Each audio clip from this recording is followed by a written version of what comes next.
आज सुबह जब हम बात कर रहे थे, हर चीज़ आपके अगेंस्ट खड़ी थी। आपका टेक्सचर, एफआईएस का पैटर्न, चाहे वो कैश की सेलिंग हो, इंडेक्स शॉर्ट हो, कॉल राइटिंग हो, स्टॉक फ्यूचर्स में शॉर्टिंग हो, लिक्विडिटी का पैटर्न नेगेटिव था। पहली चीज़ सर्कमस्टेंसेस।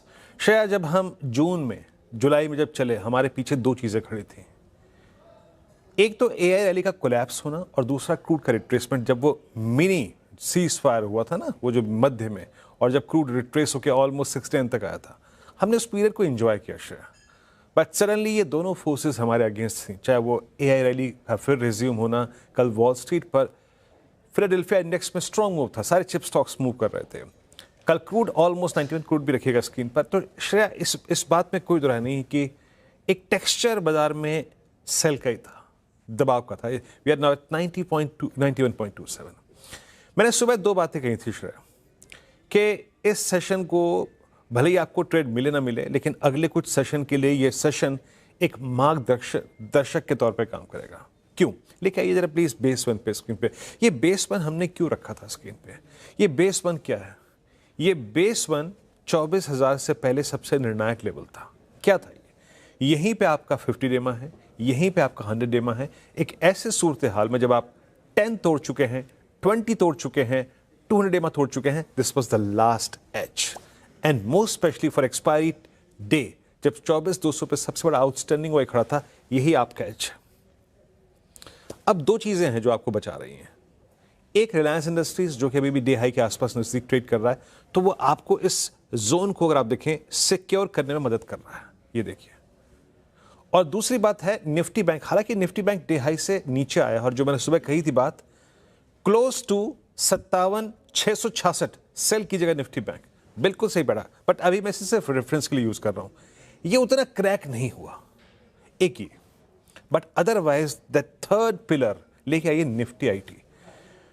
एक सेकेंड, हाँ, तो 1 जुलाई को निफ्टी आईटी ने श्रेया एक स्ट्रेंथ दी थी और एक रिवर्सल में निफ्टी आईटी आया था, और 9 जुलाई को इसने रीगेन किया था 20 डे एक्सपोनेंशियल एवरेज, और आज 9 जुलाई के बाद पहली बार 18 अगस्त को इसने तोड़ दिया 20 डे में। तो ये प्रेशर डालता हुआ, ये जरा ऑप्शंस के स्टैट्स, हमें दो चीजों पर फोकस करना है कि ये एक्सपायरी कहां होगी, प्लस आगे की डायरेक्शन क्या रहेगी। यही प्रश्न का उत्तर उठा रहे हैं ना हम।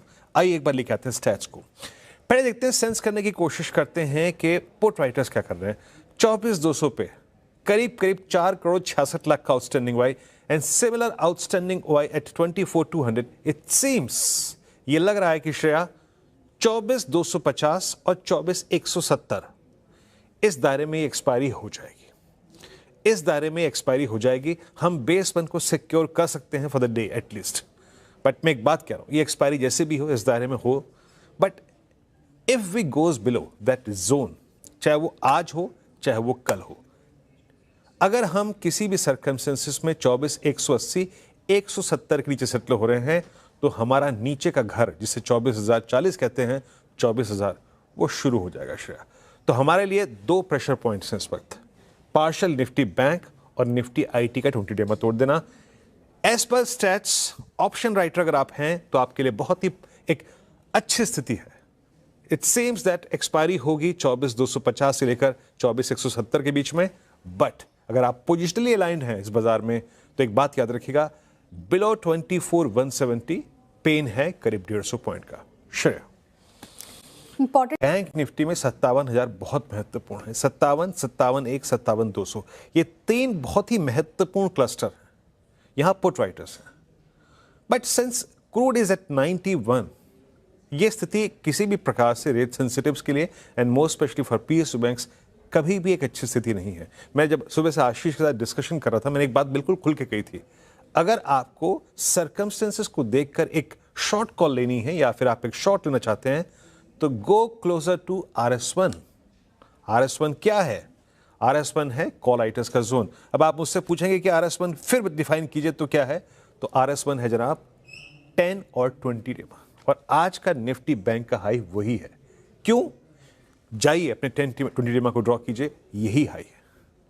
और आज का लो क्या है? आज का लो है 50 डेमा।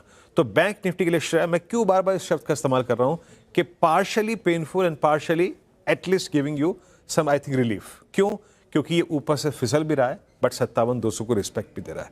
आज इंडियन मार्केट की तरफ से जैसा बाजार रहा है, एक्सपायरी का दिन था, बाजार में गैप डाउन देखने को मिला। उसके बाद में जिस प्रकार से कंसोलिडेशन में ही बाजार सारे दिन चलता हुआ नजर आया, लेकिन लास्ट के 10 से 15 मिनट में जो गिरावट आई है सीएस की वजह से बाजार गिरा है, उसकी वजह से बाजार 24,200 के नीचे फिसलता हुआ नजर आया है। कुल मिला के देखें तो आज का दिन काफ़ी नेगेटिव ही दिखाई दिया है। बैंक निफ्टी की तरफ से भी करीब 235 पॉइंट की गिरावट, निफ्टी में भी करीब 132 पॉइंट की यानी कि आधा % तक की गिरावट सब इंडेक्सेस में देखने को मिली है। तो चीज़ें जो है इतनी बेहतर ही थी, देखने को मिल रही थी, लेकिन क्रूड ऑयल पिछले कई दिनों से तेज़ी में ही देखने को मिल रहा है और हम लगातार बात भी यही कर रहे हैं कि जब तक क्रूड ऑयल कम नहीं होगा, क्रूड ऑयल के प्राइसेस कम नहीं होंगे, तब तक